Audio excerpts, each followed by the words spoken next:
Hello, good afternoon, and thank you for joining us here at Crow Wildlife Hospital.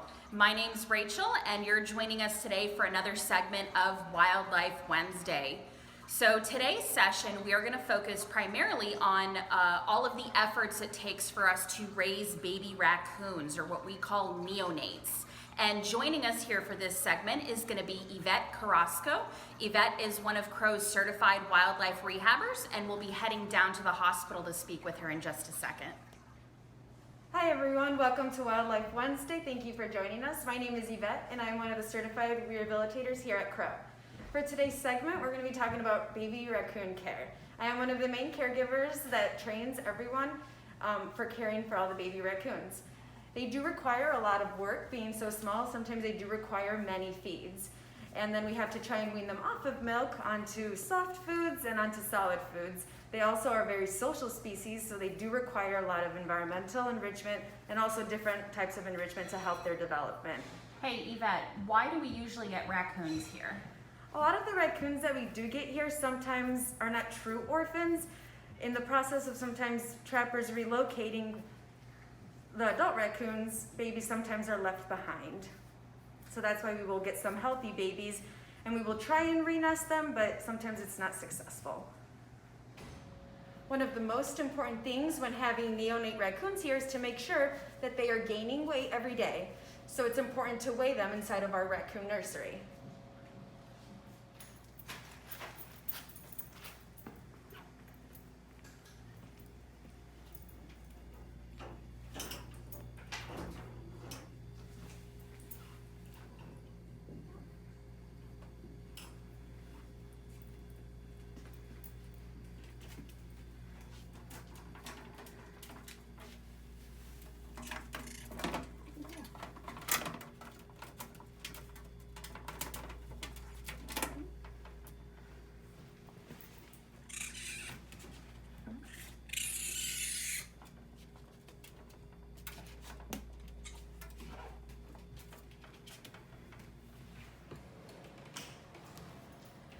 One of the most important things to keep in mind is that these animals are very social.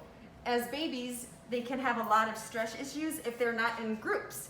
If they're not in groups, we try our hardest to try and transfer a baby from a different rehabilitation center onto ours so that that baby can have a friend. But providing different types of environmental enrichment and toys as such, the babies can be entertained and play. We also do have one-time fur uses for raccoons, so that's donated fur that we cut into little pieces so that we can put them inside with the babies. Especially if their eyes are closed, they can at least feel a patch of fur thinking of mom. We also do like to include beating heartbeats into stuffed animals to stimulate the baby and help them reduce their stress level.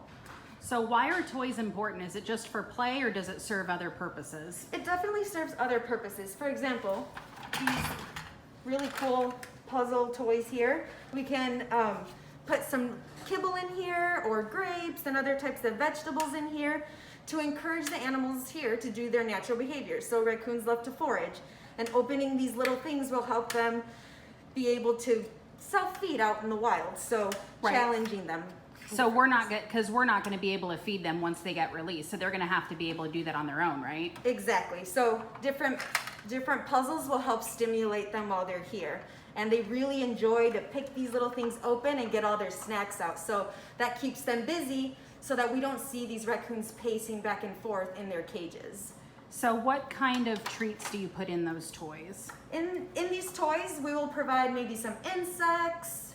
We'll change it up a bit, maybe some kibble in there.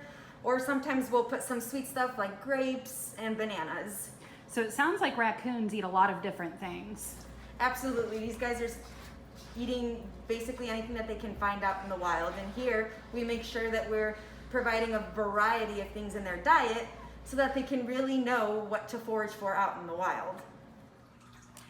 As Yvette was mentioning, it takes a lot of effort to be able to raise our raccoons, not only on a behavioral level, but also on a nutritional level. Since all babies need a balanced diet to be able to survive in the wild long term, they first and foremost have to learn what a balanced diet is. And so what our staff does is introduce baby raccoons to what we call MASH school, where we're starting to transition them from drinking just formula to eating sort of what is a combination of soaked chows, formulas, and things like applesauce and bananas. So what MASH school does, it is actually teaches them the types of foods that they would be eating in the wild while it being nutritionally balanced for them. MASH school also starts introducing these raccoons to what it feels like to eat on their own without human interaction. So what we do is monitor them from a distance where they cannot see us, so we can verify that they're getting this nutritional support.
So Yvette, I saw that you were wiping the babies off after you put them in from MASH school.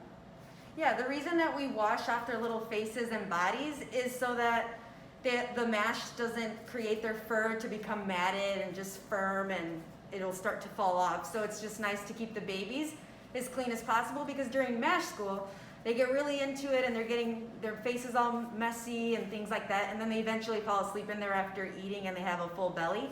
So it's nice to clean them off, that way they're nice and clean and back in their cages. And Yvette, for our viewers, what would you say is your favorite part about working with raccoons?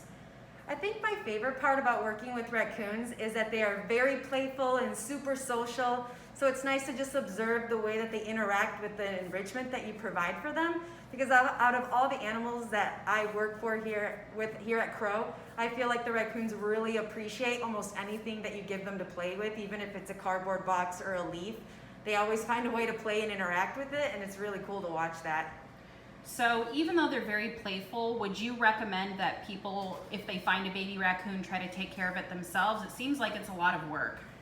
Absolutely not. I would not recommend caring for a baby raccoon. If you do find one out in the wild, I would recommend reaching out to your local rehabber to care for that baby, because they are a lot of work, and also their GIs are very sensitive, and I would never encourage feeding any raccoon, especially because they are a rabies vector species, and you do need to have your proper vaccinations to work with them. So I would definitely never recommend caring for one, especially as they age, they will become aggressive, and that would be a very big dangerous thing for you and the animal as well.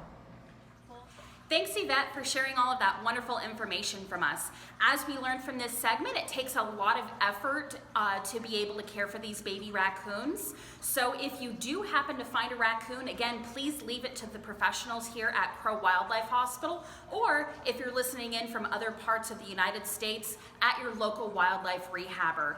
As a couple of reminders, raccoons are what's known as a rabies vector species. Although they have the potential for contracting those diseases, it doesn't necessarily mean that they have it. But even so, rehabbers have special shots and vaccines that help protect them from these types of zoonotic or transmissible diseases.